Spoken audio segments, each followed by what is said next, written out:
নমস্কার প্রিয় দর্শক, এই যে আমার পেছনে এখন যে ভিডিওটি দেখতে পাচ্ছেন, অসংখ্য মানুষের সমাগম, অসংখ্য মানুষের জমায়েত। কেন এই জমায়েত? কোথায় এই জমায়েত?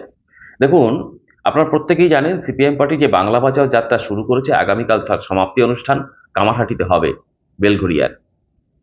এই বাংলা বাঁচাও যাত্রা সারা রাজ্যের বিভিন্ন জেলা পরিক্রমা করে উত্তর চব্বিশ পরগনা থেকে বনগাঁর দিকে যাওয়ার পথে, হাবড়া থেকে বনগাঁর দিকে যাওয়ার পথে তার মাঝে পড়ে মতুয়া সম্প্রদায়ের অংশের মানুষ তাদের বড় ধর্মস্থান ভারতবর্ষের ঠাকুরনগরের ঠাকুরবাড়ি।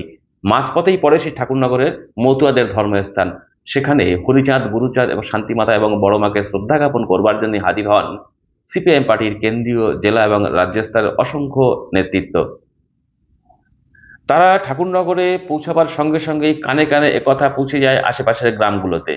মানুষ ছুটে আসে তাদের সঙ্গে দেখা করবার জন্য, তাদের এক ঝলক দেখার জন্যে, এবং তাদের সঙ্গে দুটো কথা বলে মনের যে আতঙ্ক, সেখান থেকে খানিকটা আতঙ্ক দূর করবার জন্য। কে ছিলেন হাজির সেখানে? সিপিআই পার্টির কেন্দ্রীয় নেতৃত্ব, মীনাক্ষী মুখার্জি, দীপশিতা ধর, হচ্ছে আহ, সুজন চক্রবর্তী, পলাশ দাস, আকাশ করের মতো অসংখ্য নেতৃত্ব সেখানে হাজির হন। আচ্ছা, কেন এলেন? এতদিন পর্যন্ত যেটা আমরা জানতাম যে তৃণমূল এবং বিজেপির পক্ষ থেকে যদি কোনো নেতা কর্মীরা সেখানে হাজির হন, প্রচুর মানুষের সমাগম হয়। কিন্তু অতি সম্প্রতি সেটা খানিকটা হ্রাস পেয়েছে। মানুষ যে তাদের কাছ থেকে খানিকটা দূরত্ব বজায় রাখছে। কেন দূরত্ব বজায় রাখছে, আসছি সে কথায়। এবার একটা কথা তো ঠিক, ওপার বাংলা থেকে ছিন্নমূল হয়ে বিভিন্ন কারণে যারা এপার বাংলায় চলে এসেছিলেন, তাদের মধ্যে একটা আতঙ্ক এই মুহূর্তে কাজ করছে। কিছু বিভ্রান্তিমূলক প্রচার, আতঙ্কতা তৈরি করবার জন্য কিছু প্রচার করার অভিযোগ উঠেছে শাসক দল তৃণমূল কংগ্রেস এবং কেন্দ্রের শাসক দল বিজেপির বিরুদ্ধে। এটা রাজনৈতিক মহলে একটি প্রচার আছে, মতুয়াদের মধ্যে একটা অংশের মধ্যে এই প্রচারটা আছে। সিএ, এনআরসি, এসআইআর এটাকে নিয়ে ব্যাপক বিভ্রান্তিমূলক প্রচারের মধ্য দিয়ে তারা আতঙ্কগ্রস্ত হয়ে পড়ে। স্বাভাবিকভাবে এই আতঙ্ক হয়ে পড়া মানুষগুলো তাদের পরিত্রাণের উপায় খুঁজবার জন্যই সিপিএম এর কাছে সিপিএম এর কাছে আশ্রয় নেওয়ার চেষ্টা করছেন তারা। কেন? বিজেপি রয়েছে কেন্দ্রের নেতৃত্ব, কেন্দ্রের সরকারে, তৃণমূল রয়েছে রাজ্যের সরকারে।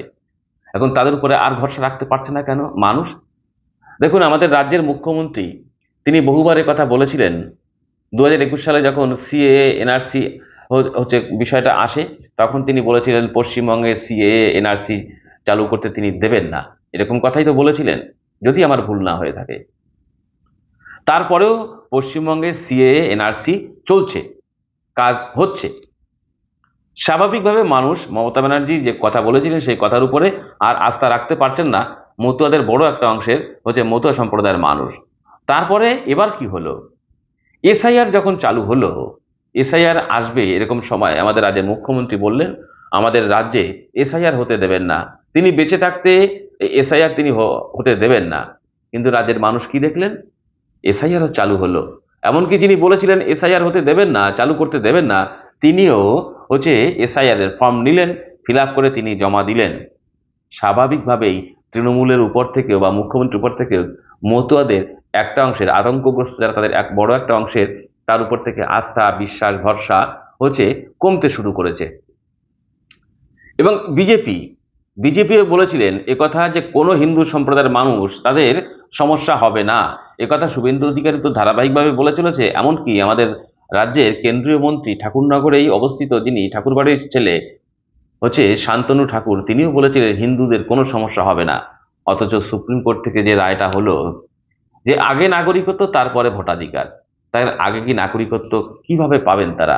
আমরা যেটা জানতে পেরেছি, যদি আমার ভুল হয়ে থাকে আপনারা বলবেন, যে প্রচুর মানুষ পশ্চিমবঙ্গ থেকে সিএএ তে আবেদন করেছে, অর্থাৎ নাগরিকত্ব পাওয়ার জন্য আবেদন করেছে, প্রায় অধিক 50,000।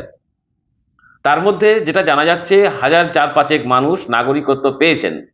তাহলে আগে নাগরিকত্ব তারপরে যদি ভোটাধিকার হয়, তাহলে 50,000 মানুষও যদি হয়ে থাকেন, যদি 5,000ও নাগরিকত্ব পেয়ে থাকেন, 45,000 মানুষ কোথায় যাবেন তারা? এত বছর ধরে 2024 সালের লোকসভা ইলেকশনের পর্যন্ত তারা ভোটাধিকার প্রয়োগ করলেন। যাদের ভোট নিয়ে শান্তনু ঠাকুর মন্ত্রী হয়েছেন, সেই অংশের মানুষদেরও তাহলে ভোটাধিকার চলে যাবে যদি নাগরিকত্ব তারা না পেয়ে থাকেন। তাহলে স্বাভাবিকভাবেই শান্তনু ঠাকুর এবং বিজেপির প্রতিও মানুষ বিরক্ত। মতুয়া সম্প্রদায়ের বা মতুয়া অংশের মানুষ, সেই মানুষগুলো নিজেদের পরিত্রাণ পাবার জন্যই কিছু প্রশ্ন তারা করতে চেয়েছিলেন সাংবাদিক বন্ধুদের মাধ্যমে। উপস্থিত ওখানে সিপিএম পার্টির নেতৃত্ব সুজন চক্রবর্তী হাজির ছিলেন এবং সাংবাদিকরা সেই অংশের ওই এলাকার মতুয়াদের প্রশ্নগুলোই সাংবাদিকরা করলেন যে হচ্ছে কি হবে এদের। কি বললেন সুজন চক্রবর্তী, আসুন সরাসরি সুজন চক্রবর্তীর কথায় আমরা চলে যাই। সাংবাদিকদের সামনে মতুয়াদের সম্পর্কে কি বললেন সুজন চক্রবর্তী। বলছি আমাদের জেলাতে মতুয়া উপজাতিদের নাম সব থেকে বাদ গেল, এটা নিয়ে কি বলবো? গাইঘাটাতেই সব থেকে বেশি, গাইঘাটা বিধানসভাতে দেখুন, ভোটার তালিকা আজকে খসড়া প্রকাশিত হয়েছে, তাতে বেশ কিছু নাম বাদ আছে, অনেক নামকে সালিসিতে ডাকতে হয় না। গাইঘাটাতে সবচেয়ে বেশি বাদ গেছে বলে এখনো পর্যন্ত যা বোঝা যাচ্ছে এই জেলার মধ্যে। এবং গাইঘাটা মানে মতুয়া মানুষ অধ্যুষিত। যারা সেদিন অনুপ্রবেশকারী বলে মতুয়াদের দাগিয়ে দিয়েছিলেন, উত্তর তাদের দিতে হবে। যারা মতুয়া সমাজের ভোট নিয়ে এমপি হয়েছেন, মন্ত্রী হয়েছেন, উত্তর তাদের দিতে হবে। এরা মিলিয়ে মতুয়া সমাজের ভোটের অধিকার অথবা মানুষের ভোটের অধিকার কেড়ে নেবে, তা হতে পারে না। ইউনিভার্সাল ফ্র্যাঞ্চাইজ, সার্বজনীন ভোটাধিকার। ফলে সেই সার্বজনীন ভোটাধিকার কারুর যদি বঞ্চিত হয়, আমরা বলবো ঐক্যবদ্ধ থাকুন, প্রয়োজনে কোর্টে যাব, ছেড়ে কথা বলবো না। যে মানুষ 24 সালে ভোট দিয়েছে সে মানুষ 26-এ ভোট দেবে। যদি দিতে না পারে, রাজ্যের সরকার আর দিল্লি সরকার তাকে উত্তর দিতে হবে। আর উত্তর দিয়ে ক্ষমা চাইতে হবে প্রথমত এখানকার এমপি এবং মন্ত্রী। 24-এ যারা ভোট দিয়েছে তারা 26-এ ভোট দেবে, এটা গ্যারান্টি করাটা আমাদের কাজ। অপেক্ষা থাকুন। কিন্তু যদি দরকার হয় রাস্তায় নামবো, যদি দরকার হয় কোর্টে যাবো। শান্তনু ঠাকুর আগেও একাধিকবার আশ্বস্ত করেছেন যে কোনো মতুয়ার ভোটার কার্ড থেকে শান্তনু ঠাকুর যা বলেছেন সেটা যে ফালতু কথা বলেছেন সবাই বুঝে গেছে। উনি যা বলেছেন কোর্টে গিয়েও তা বাতিল হয়ে গেছে, সবাই বুঝতে পারছেন। সিএতে বলতে হবে আমি বাংলাদেশি, এই কথাটা বলে যে শুরু করবে বেঠিক কাজ করবে।